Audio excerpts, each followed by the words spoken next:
Hello everybody, Kristen, Dyck here, founder of Creative, where I am a personal branding strategist, helping driven women in STEM overcome imposter syndrome, their insecurities, so that they are on a career path that they love. And so today I am talking about employee advocacy and how to start an employee advocacy program. So for those of you who are new to the idea or the concept of employee advocacy is basically this. It's when employees promote the work of their organization or industry. And you see it on social media when people write articles or brief posts about the work they do for their company, the exciting things their company is currently doing, or when addressing false or incomplete information circulating about the company. So I wrote another article recently about employee advocacy. It's called 3 Ways to Unleash Your Company's Biggest Asset on a Small Budget. You can check that out for tips as well.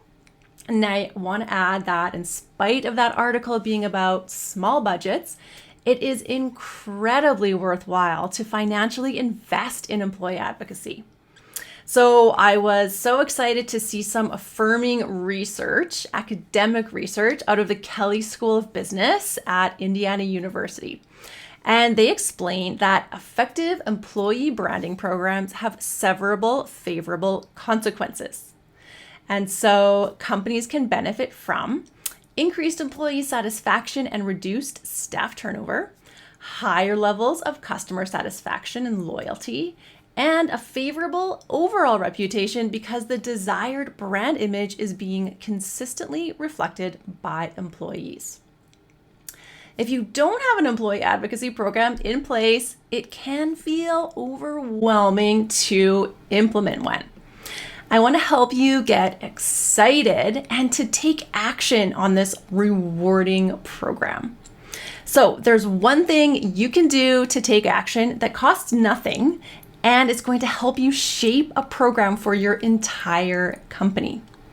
Okay, so this is it. It is the best and the easiest first step, and it is to reach out to the employees already doing it. You likely have at least a handful of employees who are already speaking to different audiences on behalf of the company. They might be doing it in person. They might be speaking at events. They might also be doing it on LinkedIn or other social media platforms. So what you want to do is compile a list of your employees who are advocating for the company or the industry it's in. Much of what's written about employee advocacy has to do with social media because it's the most visible, but keep in mind what I just mentioned, that employee advocacy also occurs offline. So here are 6 steps to take when you talk to employees about their employee advocacy activities. Number 1, thank them. This is really important because their efforts are highly beneficial to the company. It's also important because you're going to be asking for their help soon, and you want to start off on the right foot. Number 2, tell them about your intentions. Explain to them that you see their activity as employee advocacy and that you'd like to create a program to encourage and empower other employees to do it too. Keep in mind the term employee advocacy might be unknown to them, and that is just fine. Just explain to them what it is. Number 4, these employees could be engaging in employee advocacy activities because it comes naturally to them, or because they know it benefits their careers in the long term. So according to Hinga Marketing, employee advocacy puts them in touch with other opportunities. It helps them develop in-demand skills because as more and more employers are recognizing the value of employee advocacy, they're looking for candidates to become employees because they have that skill. And it also helps them differentiate themselves from their peers. So employee advocacy does benefit employees, and some companies have concerns about this. Yes, there's a risk that your employees will leave, but that risk is always there. And the benefits of employee advocacy still outweigh this potential disadvantage. Stay tuned for an upcoming video that I've got that talks about the pros and cons of employee advocacy, where I'll do a deeper dive into this potential con. So those are some reasons that marketers believe that employees benefit from employee advocacy. But why do your specific employees believe it's worthwhile? The only way to find out is to ask them, so ask. Their responses might mirror what I've just said, or they may be entirely different.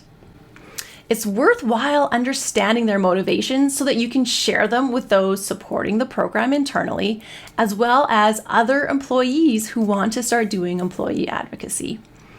Take note of their responses and include them in your messages to these other employees. Okay, so number 5. The next thing you want to do is ask them what the company can do to support their employee advocacy efforts. They may need some time to think about it, and even then might not be sure. So here are a couple of things that could help.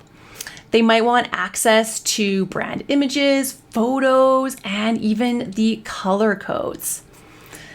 They might want a heads up on the company's public relations. So things like media releases going out, marketing activities, and any other public announcements that the public or the industry will be talking about.